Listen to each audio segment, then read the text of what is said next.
So I found myself sat in a prison cell wondering what the hell am I going to do with my life moving forward.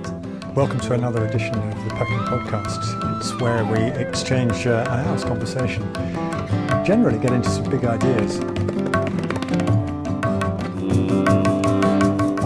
I always thought there must be more to life than this. This is rubbish. This will never work in Southern. I don't know where you're getting all this stuff. Online, man. I mean, I just started pressing buttons. Yeah, fair. If every day you're growing, if every day you're learning, and you're accessing the right resources and the right mentorship, you become a better version of yourself. Welcome to another edition of Peckham Podcast.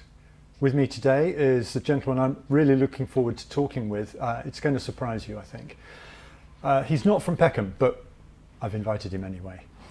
These are long-form conversations where big ideas find local traction, and that's why Ben is going to be very interesting for us.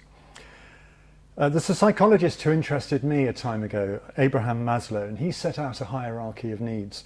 And at the bottom, it's all about survival. At the top, he coined this, he used this phrase, self-actualization. And the journey from the bottom to the top is, in a sense, in my view, what we're all about. That's why we're here and why we bother. Getting near the bottom is difficult for people, and actually getting near the top doesn't necessarily get any easier because there's always something likely to trip you up, probably in yourself. So look, community and faith is a big theme that underlies all these conversations, and it keeps cropping up, interestingly. I thought I was imposing it, but I think it's a good thread. Faith with a small f or a capital F. So community and faith. So to my guest, I'm going to ask Ben. Ben, welcome to the podcast. Thank you, Chris. Would you just give us a one line? Who are you, and how do you sum up what you do? It's interesting that you mentioned the Maslow's hierarchy of needs and the continuous journey, because ultimately that's fundamentally who we all are, and it's definitely who I am. I'm just somebody that strives to be a better version of myself on a day-to-day basis, and that's started to overlap into helping others become a better version of themselves. Life is a progression. You're advertising that you look as though you're a life coach, is that right? I do life coaching, Chris, yes, in many different contexts. Right. Not by choice, it was kind of something that I fell into through a lot of my own life experiences. And I've come to the realisation that if you can leverage your lived experiences, that tends to be a key to unlock the potential in others. Right. Obviously, I'm going to ask you to go further into that. So you've been leveraging, as you say, your own life experiences. What range of experiences are you drawing on? Well, I mean, if you want to take it right back to the early days, I was a young man that grew up in quite a impoverished household in a council estate, in quite a rough neighbourhood, and was really sort of struggling to find my way in life. It took me on a bit of a journey of committing different crimes and whatnot, which kind of escalated to a point that I found myself in prison. Not just once, but a couple of times. I trained to be a carpenter to try and pursue a traditional form of income, although by the time my past caught up with me, that put a lot of stop to the business that I developed around carpentry. So I found myself sat in a prison cell wondering what the hell am I going to do with my life moving forward. There was a lot of problems within the prison estate, but I didn't see them as problems. I saw them as opportunities for solutions. One of which was the telecoms service in the prisons is very expensive and difficult to access. So I set about developing a business model that reduced the cost of calls for the prisoners to stay in contact with their friends and family.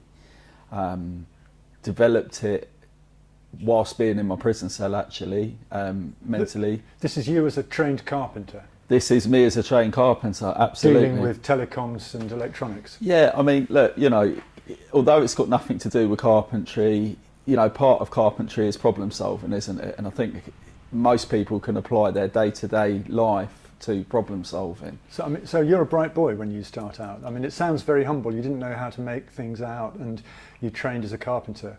but now instantly you're talking in a very entrepreneurial, imaginative, creative business way.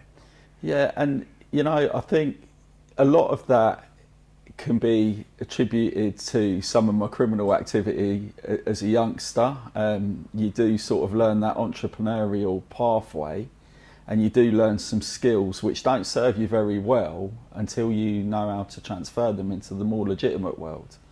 I think progression is just the key word in all of this. If every day you're growing, if every day you're learning and you're accessing the right resources and the right mentorship, you become a better version of yourself. So you discovered yourself and these capacities, these potentialities, the hard way, in a sense. Yeah, definitely. Yeah, I'm definitely one that does learn the hard way in pretty much everything I do.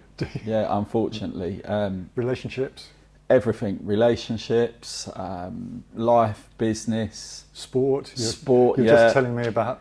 Yeah, Go on, tell us. This weekend I'm actually running a 10-mile Tough Mudder race with some friends. I haven't done a bean of training for it. It's going to be grueling, it's going to be challenging, but ultimately the body will do what the mind asks of it. Now, I didn't know the mother of all things about the mother of... What's it called again? Tough Mudder. Tough Mudder. Yeah. I didn't know it was such a commando marine style undertaking, because it's the full Monty, isn't it? You get wet, you get hurt, it's not just running 10 miles. No, I think you get truly sorted out. There's an element of being electrocuted, there's an element of being chucked into ice baths, there's a lot of different apparatus based on a lot of marine training that you do. Yeah, I'm not looking forward to it, Chris, but at the same time, pain is just weakness leaving the body, so let's see how we get on. Pain is just weakness leaving the body. That's brilliant. Is that one of yours? You must have read that somewhere. I've heard it somewhere, or somebody said it, and it's just gone into the memory bank, and it's become something that I try to remind myself of at times like this. Yeah, so remember that. Pain is just weakness leaving the body. That's a good one. Sorry, I interrupted your flow, but this is just magic stuff. So you're not afraid of hard work, physically, entrepreneurially and whatever. And you've now built a range of businesses, I think. Is that right? I mean, over the years, I've probably fluttered in and out of different industries or different things to try and find the right fit.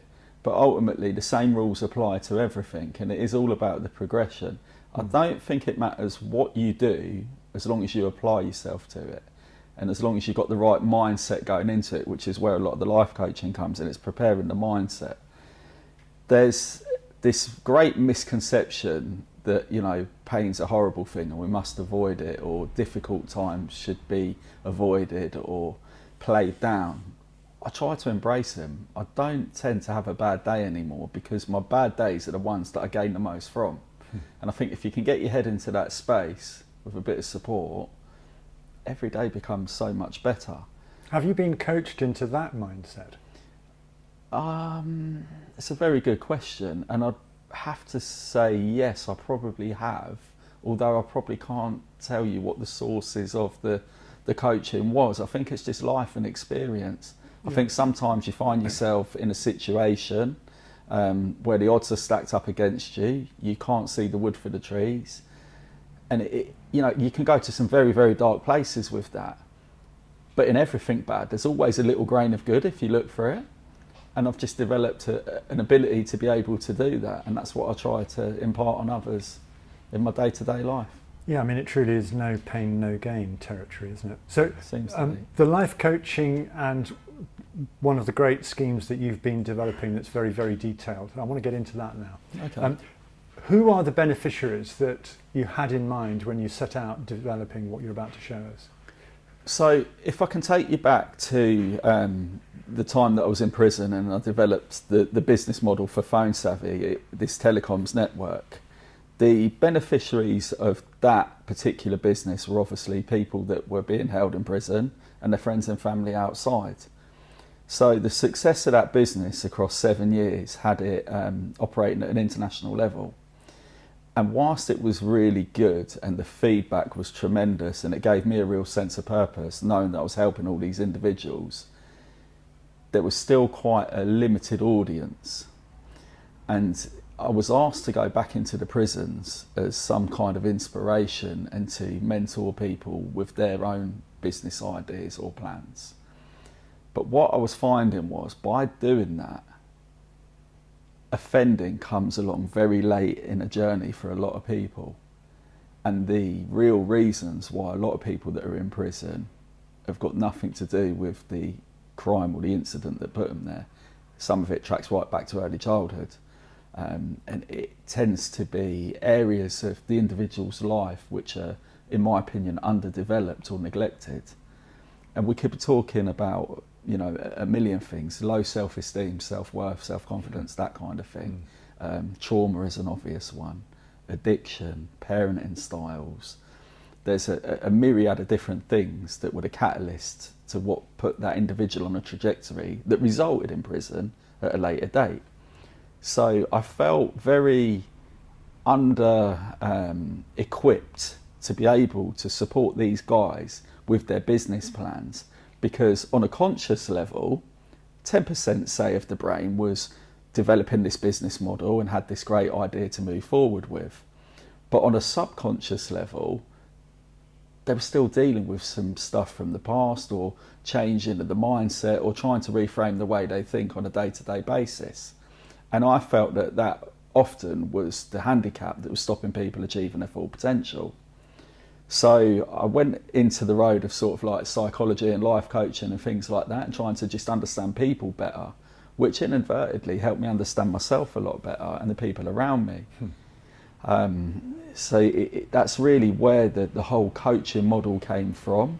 So you proved the point that you trained yourself to be a coach, and in so doing, the coaching worked on you too. I guess so. Because that's sort of what you're aiming for, isn't it? It is. I mean, you know, as a coach, we cannot help people. We can guide people to help themselves. If you look at like the analogy of the stinging nettle is the problem, and the dock leaf is very close by, I often find that the solution to problems are very close to the problems themselves. And by leveraging the lived experience of something and reframing how you look at it, you can develop the solution and the growth from that. With the life coaching, and I'm sure we'll get on to talking about the cards of life that I've developed, it's not rocket science, and it's often things that we're well aware of in our day-to-day basis, but we're distracted, or we're kept busy, or it's overlooked. And it's not until the problems arise that people find themselves, if they're lucky enough, sat in a quiet, calm environment where they can reflect on their life, look at what those problems are, and then find the answers within themselves to overcome them. You know, going to prison's not fun by any means for anybody, but it does give you a chance to unplug from the world and have a true reflection on yourself and what you want to be, and identify your weaknesses in the areas for growth. So it goes back to the whole Maslow's hierarchy, the progression. If you stay progressive, you'll get where you want to be. I just want to ask you a question about that pyramid, because for me the very exciting step is building up towards a level of esteem, but then if you're wanting esteem, that's something that you have to go outside yourself for.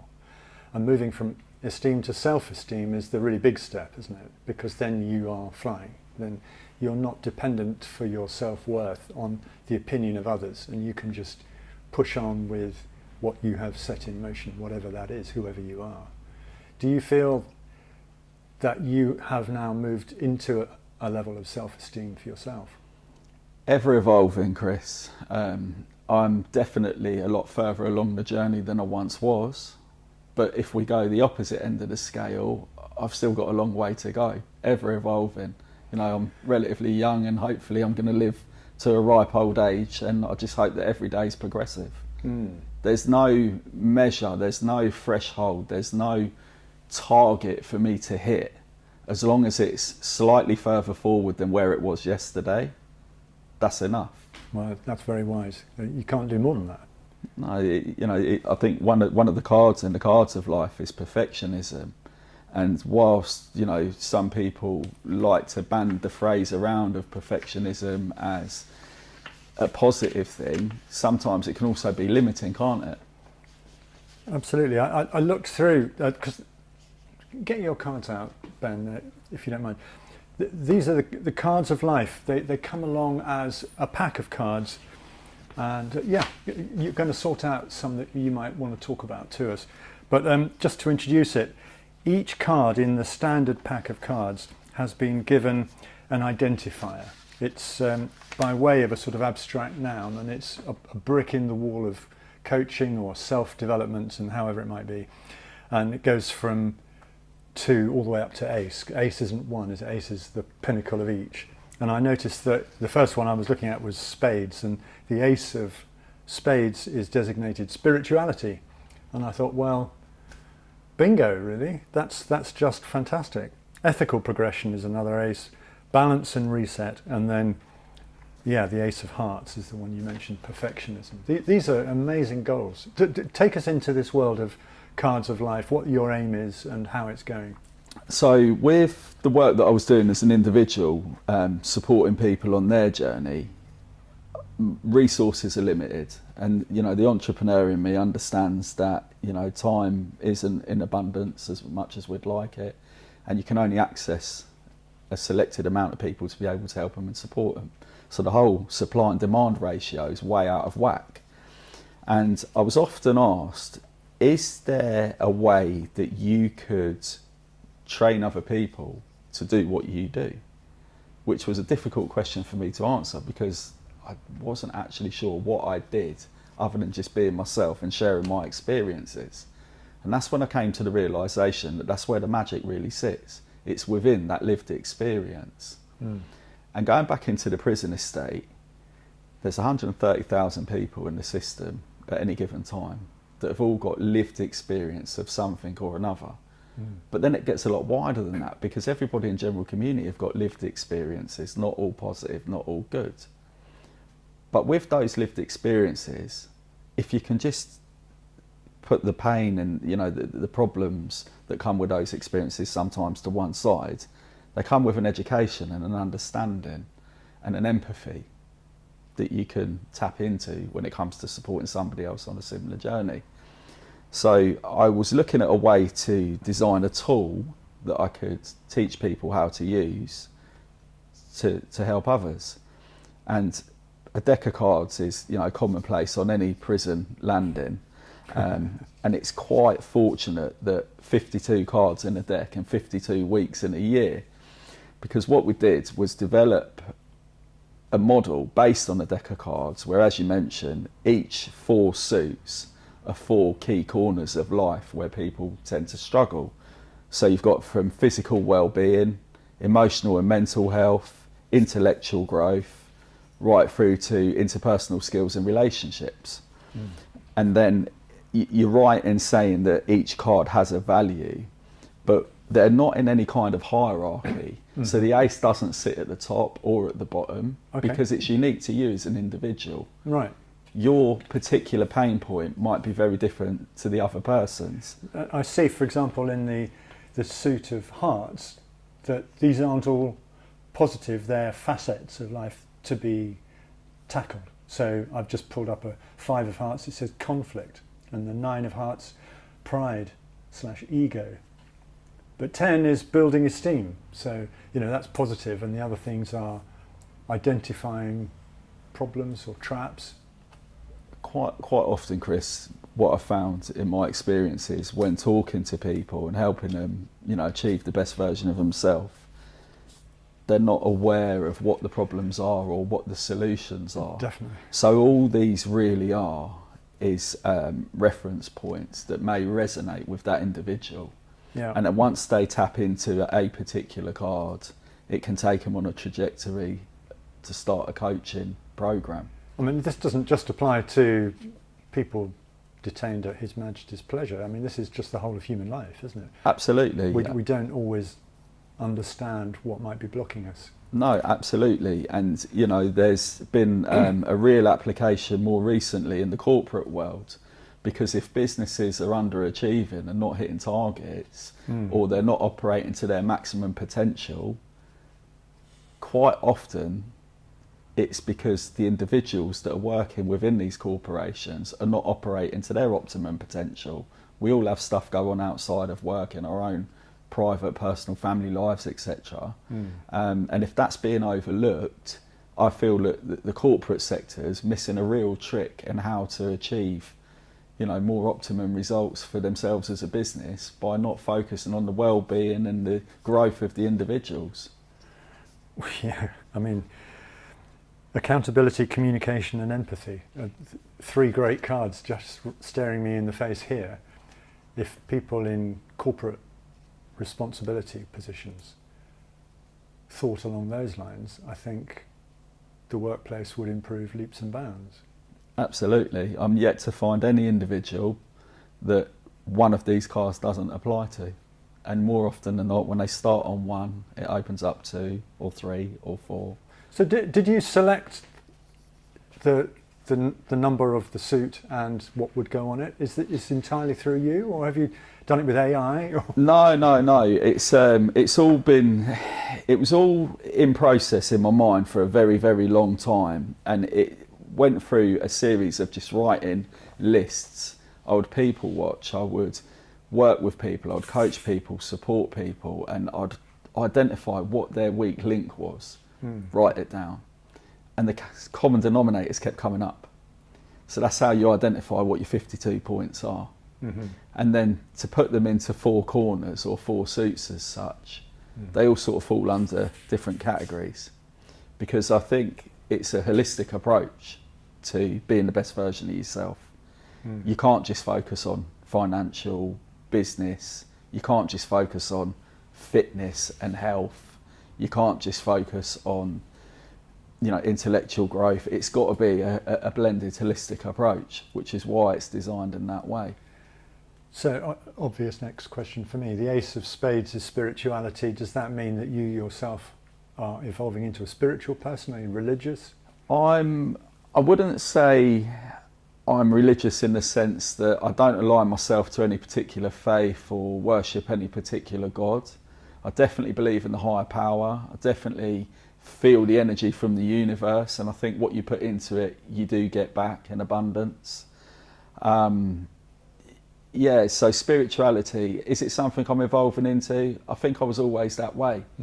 I think if you go to your darkest places and you find the answers within inside yourself, without realising it, you're being guided from above. And or within? Potentially within. But I think the inspiration for that guidance has to come from somewhere, even if it's just in the form of strength. I can get through this. Okay, now I've taken the power back. Thank you. How can I get through this? I'll develop this part. It's like you're taking the baton. Higher power is an enigmatic sort of phrase. What do you think it implies? Well, that is a very, very expansive question. And in all honesty, I don't know. But that's what gives me the excitement to get up every day and keep learning and keep developing. Oh, wow. And keep interacting with people. Excitement? It is. It really is. Fantastic. That really is special. If that kind of answers your question. Kind of. I think you're being a bit slippery, Ben, really. I think, No, I I think we don't can think take it deeper. We could. When did you start to think along those lines of higher power, guidance, journey? When did it sort of become a vocabulary in here? And did it also then bring an excitement at that point, or has that come later? I think growing up as a young, person, it didn't make sense to me why the world felt so unjust, why some people had things and others didn't. And, there's a million theories around all this stuff. But for me, it just didn't feel right. It didn't feel justified. There was something within me that was challenging what I was seeing, even if it wasn't coming out of my mouth or I wasn't taking action, my internal feelings, it just didn't sit right with me.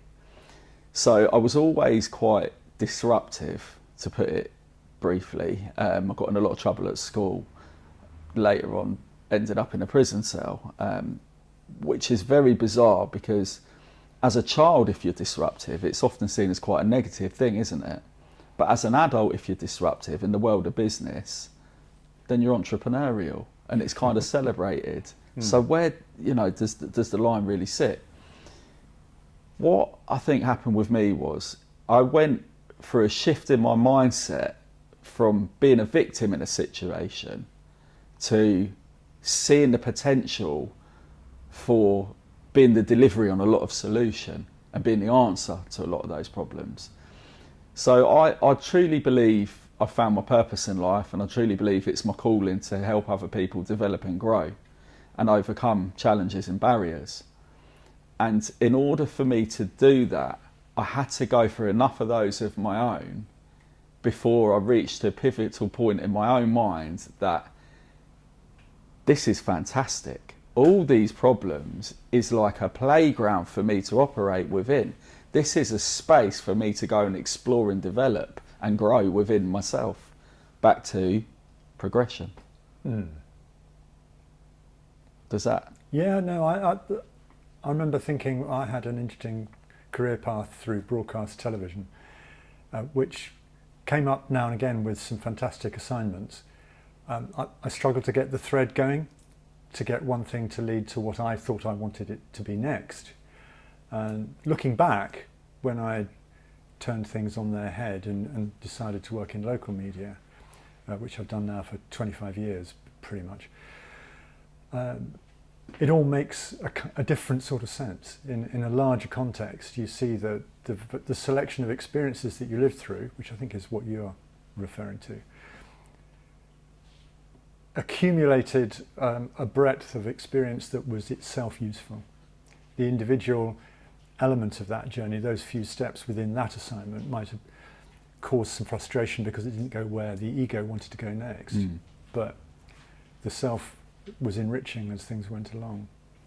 And the ego is a very key word in that, isn't it? Because the ego kind of develops as some kind of protective state or some kind of feeling of control back over our own lives to some regard. So we'll go off on a direction of doing what we perceive to be the right thing at the time. We may stop along that journey and think, what the hell am I doing? This isn't for me. This isn't what my purpose is. And it makes absolutely no sense in the moment. But then later on in life, it's surprising what you draw back from. Yeah. And I say this all the time. It's about how your perception is and how you frame the way you see things and the way you interpret the world around you. For me, going to prison was the best thing I ever did. Which sounds really, really crazy, and I'm not in any way, shape or form promoting for people to go to prison. But it gave me the moment I needed to unplug from the world that I was in and look inwards to who I am and what I need to do and what I want to be. But like you had to be shut away from The distractions. the distractions of so-called normal life Absolutely. to go within. Absolutely. And it's not uncommon. A lot of the people that I work with that are in and around sort of like, criminal justice, if you like, it's often that moment of clarity that you get that's the catalyst for the trajectory moving forward. You saw the brochure for the Lived Experience Expo that I run a community interest company, as you know, Chris, USP CIC with my partner. We put on the first Reform Lived Experience Expo at Luton University earlier in the year. And the whole underpinning concept of the Reform Expo was to take the minds of people that have lived the journey. So you've got, notorious ex-gang members and criminals from all around the UK, Birmingham, Manchester, Bristol, wherever. And then you've got an equal mix of professionals working in the space and, academics that have done the more traditional learning around criminal justice. And by putting the two minds together, you can draw from both sides of the fence. And we were looking at ways that reoffending needs to be tackled, ways we can do it better, best practice, that kind of thing. But I've gone off on a bit of a tangent there, but the whole concept of going somewhere uncomfortable like prison, you can look at it as a real negative. You can take it as, you know, a real thorn in your side or a handicap in your development, or you can see the potential of it. And if you utilise the potential of it, you know, you come out of it a lot higher up.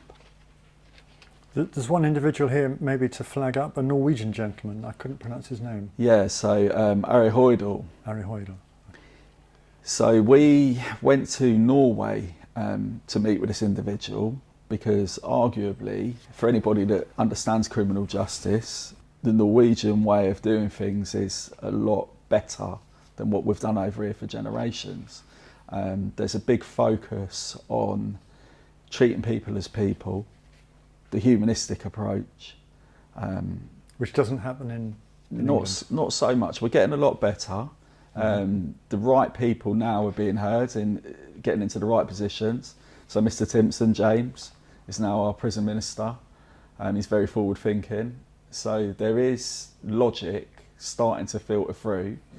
The frustrating thing is, and something that not many people will be aware of, the inspiration for the Norwegian prison system that made it the success that it is when it comes to rehabilitation and reform actually came from the UK many, many years ago.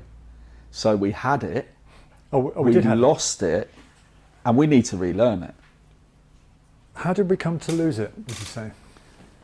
It's a very good question that I'm probably not equipped to answer. I think it's happened over generations. Is it budgets? Could be budgets, could be people's motives. There was a lot of privatisation of the prison estate. So we're talking financial gain, things like that. That may have played a part.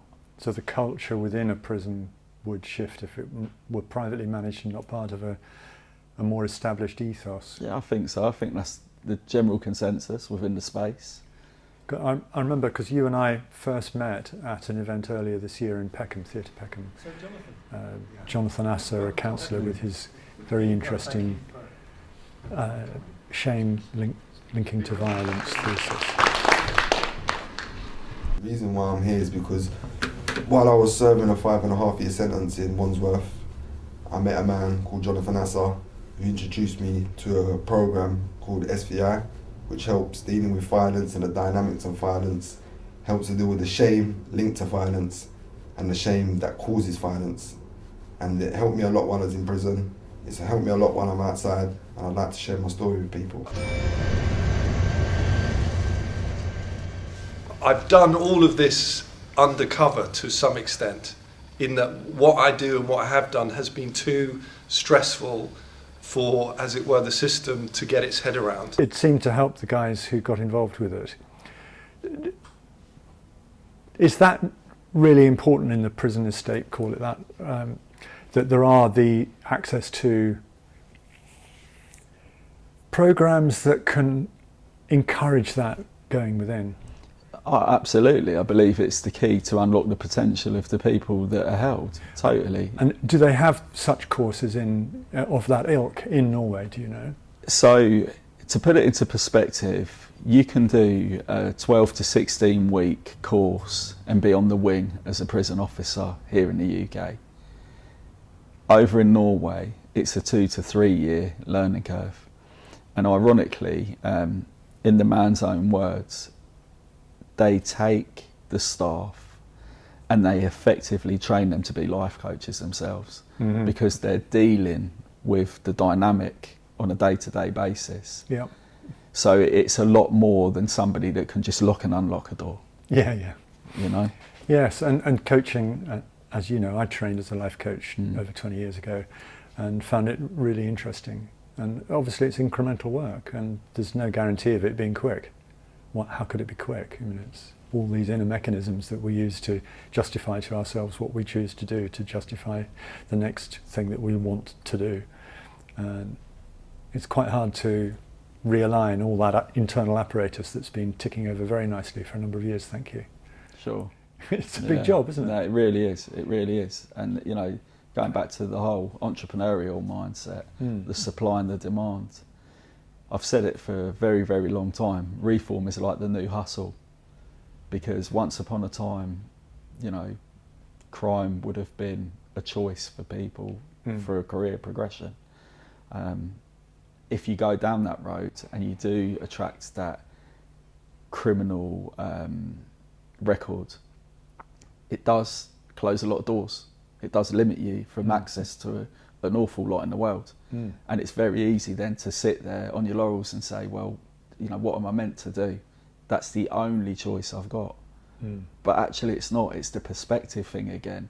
If you look at it from a different angle, if you take that lived experience, that perspective, and you leverage it in the right way, you know, you've got an education that money can't buy and colleges can't teach, but are so key in the development and the growth of others. Do you aim to focus your client base on the prison estate, or are you wanting not at all the corporate world too? So my, you know, I don't want this to be all too promotional of Cards of Life, because it's not what it's really about. But the model behind the Cards of Life, as I said earlier on, is to develop a tool that I can train other coaches to utilise and use. But where I say other coaches, we're not talking just about people that are already existing coaches that want to use the discipline, if you like. We're talking about people with lived experience that have gone on that self-growth journey themselves. Because you'll be aware, Chris, from coaching yourself, a biggest part of being a coach is holding yourself congruent to your own model and being accountable yourself to your own actions. So by learning how to be a life coach using the Cards of Life model, there's 52 cards. Each card is an intensive week, 52 weeks. That's a whole year of personal growth and development to look forward to. And at the end of it, you're guaranteed to be a better version of yourself, but you're equally better equipped than the average person on how to support in that specific area. So I think I'll always have a close personal connection with the prison estate, because A, it's where I found myself.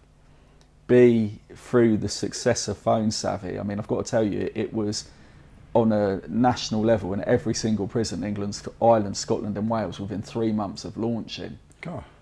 And the success of Phone Savvy, a lot of it was down to people believing in me. You know, John Roberts, Inside Times, I can't praise the man enough, personal friend. He believed in me at a time that nobody else did, so it really got me going. But every single one of them customers was somebody that was being affected by the criminal justice system.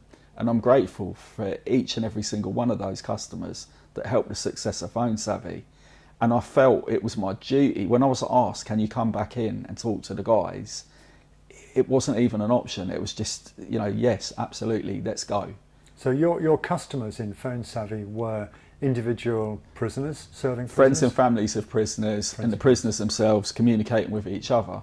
Right. So what actually was Phone Savvy? What did you set up? So it goes back to a very, very old contract between BT and the prison service, where technology wasn't free. The prison estate pleaded they didn't have any money. BT wanted to put a phone system into the prisons. So they said, okay, we'll put all the infrastructure in and we'll get our return on investment by charging accordingly. So the prices were extortionately high, much more than what you typically pay in a phone box. There's a limited spend system in the prisons where you're only allowed to spend a certain amount each week on your canteen, irrespective of how much money you've got. So you've got to pick your poison of food, toiletries, phone credit. And whichever way you did it, there'd always be a shortfall with being able to stay in contact with the outside world, which, as many studies have shown, is very key in rehabilitation and reform. The ability to have To maintain connection. contact, absolutely. Visits need to be staffed. Staffing issues and things like that doesn't make it always easy. The telephones are there when they are working, so people tend to use them. What Phone Savvy did was take the cost of the calls between the friends and families and the prisoners and reduce them to a quarter. Right. So the option you've got is you can spend a quarter of what you're currently spending on your credit, or you can talk 4 times longer. So it was successful, and a lot of people picked it up, as soon as they were aware of it. I was talking to somebody only yesterday, and that it's still on a good trajectory under its new ownership. So you ran it for 7 years. How much money did you need to finance a launch? People don't believe me when I answer this question, but Phone Savvy was started with £5. £5. And sold for? A large number. Good. I noticed your car was bigger than mine. Yeah. Yeah. Yeah. No, well, congratulations. I mean, you've provided a service which is actually of benefit. Yeah, I think so. But it's not about me and my ivory tower of I did Phone Savvy and it done this great big thing. That's not what it was ever for.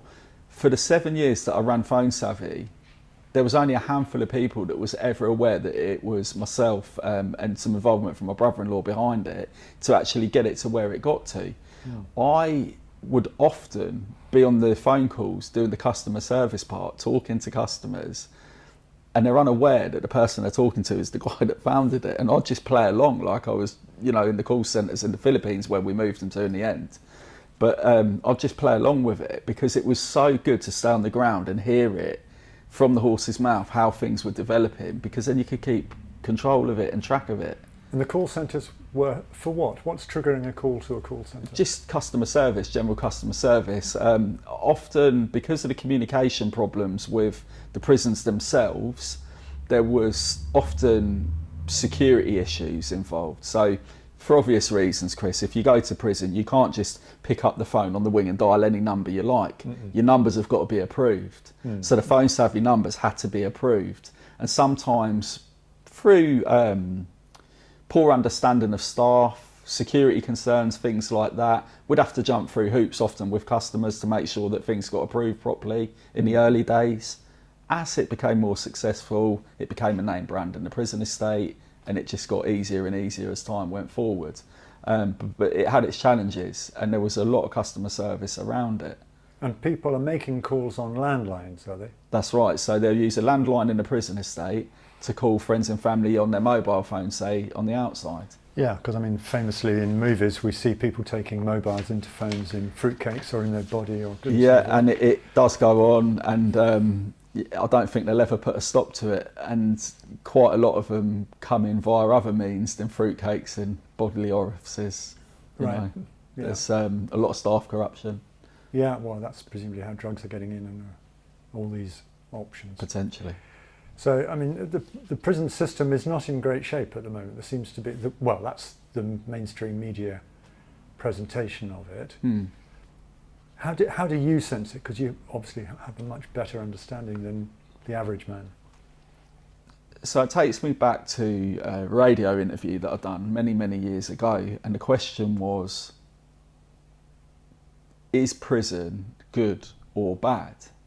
And it's quite a dynamic question because it depends on the individual that's going in. For me, I had good loving family.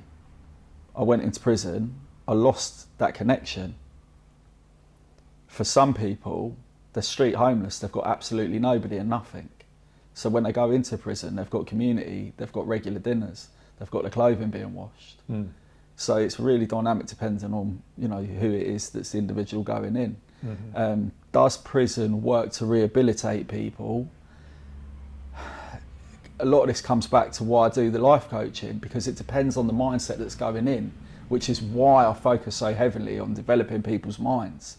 Because if you go in armed with the right mentality, you can really maximise prison. to a certain degree, I did that. Many people don't, but it depends on the mindset going in. I was thinking about the SVI thing again, because that seemed to be genuinely beneficial for those who participated. Now, if it's a working environment and normal people that don't live a criminal lifestyle, You could they have that would meal. generally be your friend. You think Joe will come and rob you? If Joe knew we had millions in our, like, say we all live together and we had millions in our house, do you think Joe is going to come in there and rob us? Exactly. So this is where it took me long to work this out, But most of those guys seemed to be in segregation because they were having serious issues, weren't they, with serious violence. So if those people are in effect spending most of their time in isolation, does that limit their chances of successfully rehabilitating to life outside? And would that heighten your expectation of their relapsing despite the SVI work? Difficult question to answer because there's a few different points within it. SVI, as you know, I'm a big advocate of. Jonathan Asser's work was amazing. How on earth that got brought to a sudden head, there's a few different theories kicking around to the reasons why, and I don't know that the truth will ever be fully exposed, but the work itself was very impactful and very beneficial for the individuals. I've met some of the individuals, and as I said on the day that we first met, Chris, I wish I could have had that program run in an environment that I could access when I was in prison, but it just wasn't available. I am sat here and on a personal level feeling a little bit pissed off that I didn't get any SVI because I could definitely benefit. If you take somebody and you put them into isolation, it's at which point they go into the isolation will it be beneficial. If they had a start of something like SVI work and then they went into isolation, so they had the foundation that they could reflect upon, then it may be, chance to develop. But without the catalyst of the SVI work, just being thrown into isolation, unarmed, it could have a very negative impact, which it often does, as you're aware with the suicide rates and the self-harm and everything else. Well, I know it was interesting to me talking to Jonathan Asser 10 years after making the film with him, because it had felt stunningly positive.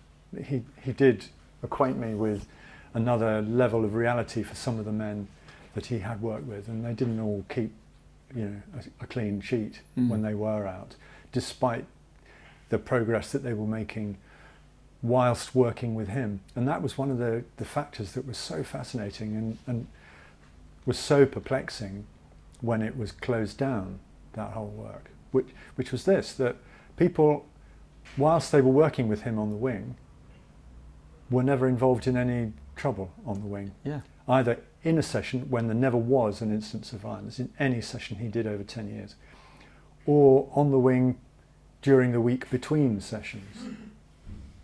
So their engagement with this SVI work, linking shame to violence, as shame as a trigger for a violent response to perceived insult or whatever, the link was so powerful, and it obviously worked on the men that came into contact with him, and yet it got stopped. The prison service failed to recognise this and convert good practice, which you were conducting in Wandsworth, into common practice everywhere.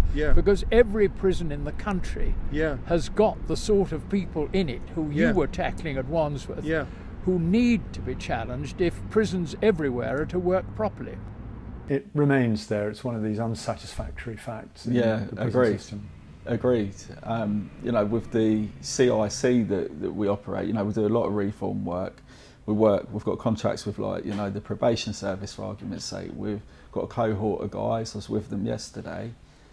Fantastic guys. All got their own individual backgrounds and individual reasons why they're part of the programs. But general society would be treating these guys at a distance. Yeah, you bet. Whereas I think because of my lived experiences and my understanding, I like to think we've got a very good rapport together, and these guys come in almost like an extended family or friends, and they're doing fantastic work and they're really getting big results from what it is they're doing. And a lot of it comes down to somebody believing in them, giving them a chance, trust, responsibility. Because ultimately, we overcomplicate everything with all these different titles, badges and labels, but fundamentally we're all humans and we all make mistakes. And yes, we have to be held accountable for the mistakes we make. I accept that. But then what do we do to help us not make that mistake again? These industries get created that benefit the backs of these mistakes. But a lot of it can come back down to a chit chat and a bit of conversation and a bit of understanding of yourself to change that mindset. Which is why the Norwegian system with the trained quasi-life coaches working as prison warders is Absolutely. so inspiring. Absolutely. Do you think did it cut any ice, that expo that you were in, with the system here, do you think? Definitely. We were very fortunate with the individuals that came on the day. There was a lot of quite influential people in the room. Everybody left with tremendous feedback, and I know there was a lot of things learned on both sides that was taken off in different directions. Great. You know, the guys that come from a criminal background, such as myself, that was involved in the expo, they are now working in the reform space themselves. They're doing fantastic work in their own individual areas to prevent crime and, you know, limit victims, really. And they gain something from it equally as much as the professionals did by having the access to the criminals as such. Can I ask you just a few questions, general questions about the system and one's understanding of it? I mean, I like the idea of reform, and that reform is that notion of reform being aimed at the prison system? Just before I go specific. Absolutely not, because when you've been both sides of the fence, no pun, you realise that it's an educational awareness that needs to be created. For general public that haven't ever had any personal experiences of prisons, their perception of criminal justice, their perception of rehabilitation and reform is very tainted, almost indoctrinated in some regard. The work that you do as an ex-offender, and I say this, I was having a conversation yesterday with the guys that are on our probation programme. The work that we do on a day-to-day basis isn't just about our individual reform and our individual rehabilitation. It's about educating the masses that have had the wool pulled over their eyes to the potential that people in prison have got, to the stigma, and challenge the stigma that's around it. Yes. It's a lot of work, but big, it is isn't it? both sides. Because people are going to come at you immediately and say, well, what about a rapist and a paedophile? And they'd be welcome to. What And I would do we do respond- about stigma there? And I would respond with the following answer. You use rapists and paedophiles, so we'll use the same examples. I don't know what that was. I would ultimately ask the individual that comes at me if there was any way, shape or form that you could prevent another victim of that paedophile or that rapist by supporting the reform and the rehabilitation of that individual, instead of pushing them into the darkness where it may manifest in further offending, what would be your choice? You'd want to do the right thing, wouldn't you? Yeah, that's a pretty clear option, yeah. We've all, we have our personal views on things, everybody does and they're entitled to, and then we have our professional views on things if we're in that space. I mean, there's a mental health element inside here too, isn't there, which will complicate things.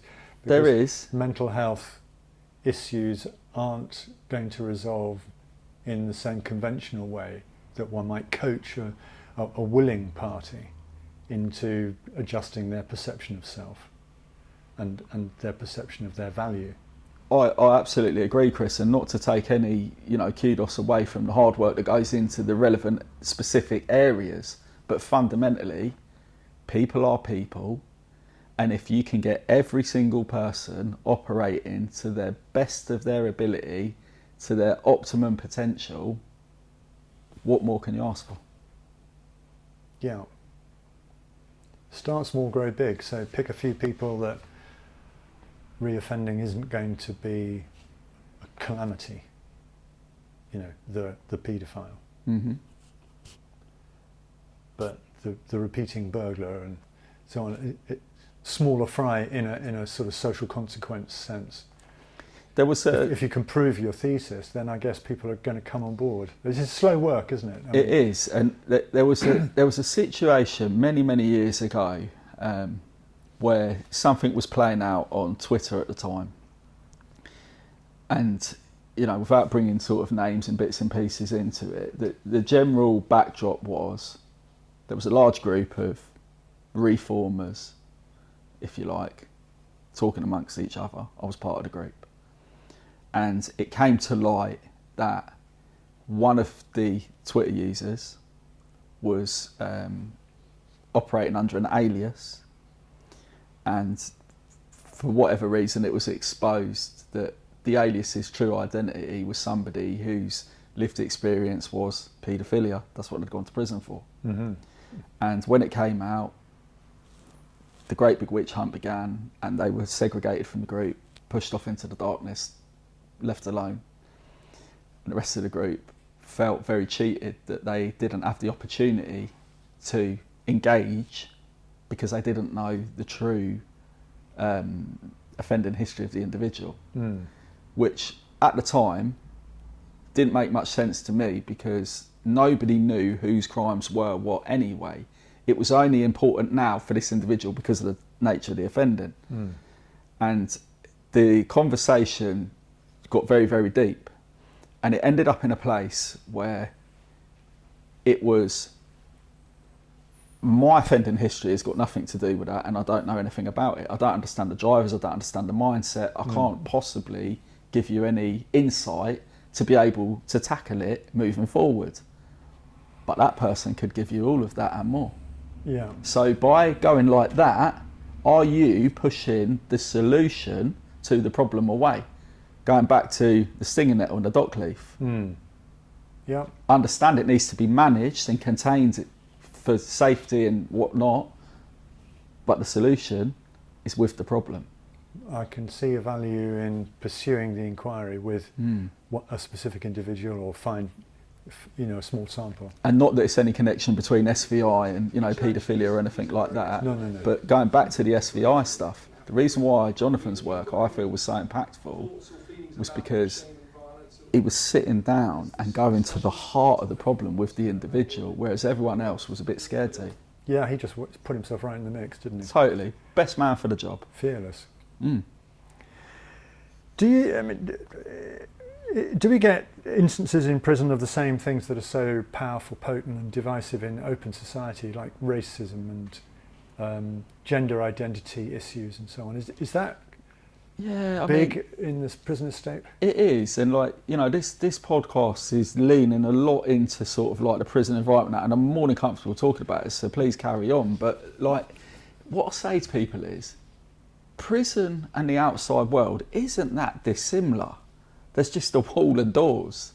You're still going to get the same sort of politics. You're still going to get the same problems. If anything, you're going to get them in an enhanced, condensed view because it's compacted.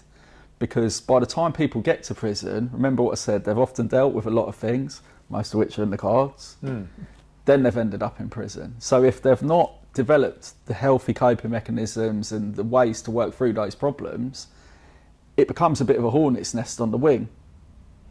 Whereas outside, a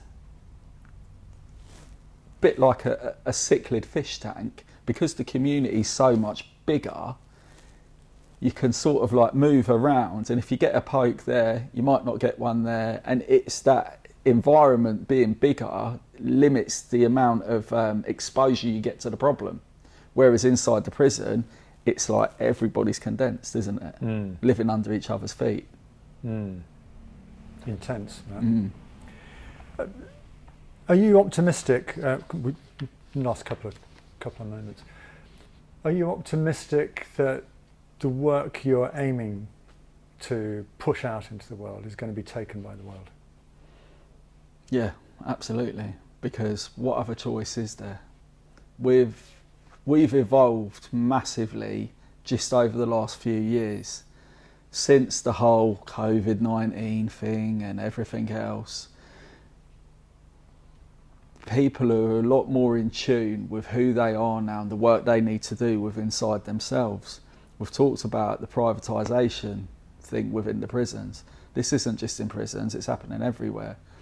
If we lose the NHS to privatisation, there'll be a lot of people that can't afford the healthcare at the last hurdle, so they'll have to start investing in themselves prior to it getting to that stage. And that isn't just as simple as a bit of healthy eating and a jog round the park. There's a lot of work to do within to give ourselves, a fighting chance of what potentially is ahead for all of us. So the life coaching space, the environment, the industry, if you want to call it that, is growing, exponentially year on year. We often follow a lot of what the American models are and things. It's a huge industry in America. It's ever growing over here in the UK. There's a lot of work that's happening, exploring the connection between coaching and medicinal therapy, closing the gap between the two, because controversially, a lot of things you can go to the doctors with and they will prescribe you with a pill or a medicine to change your mood. Is it always essential? I will argue not. Is there alternatives? Absolutely. Are you aware of them? Probably not, because we ain't got the marketing budget. So let's make you aware of them, then you've got a choice. What do you hope for next? Good question. Just an increased awareness within people to their true ability to grow themselves and then use that to heal others. Right. So cycling the life coaching thing through more and more people, cascading it. I've got a bit of the bipolar, so the brain does the creative thinking thing. And the entrepreneurial is the outlet for that. And when I see problems, I look at it and I think, right, subjectively, how did we get to that? It was these steps. So if this is what got us there, to get back from there, you've got to reverse engineer the problem. And I think over generations, people's minds have almost been manipulated to follow a thought process that isn't serving them best. And I believe when you do personal development work and that space, that coaching arena, it exposes you to a lot of solutions or a lot of potential solutions that you wouldn't have otherwise known about or considered. And it in itself becomes a bit, what's the word? It gives you purpose, it gives you fulfillment in your life to be able to help somebody through their darkest times. And I don't know anybody that wouldn't like that skill set if only they knew how to get it. They say I did all that I could. Let's leave it there, Ben. It's been a fascinating conversation. Thank you very much. Thank you. Off on tangents left, right and centre, but it was a great conversation.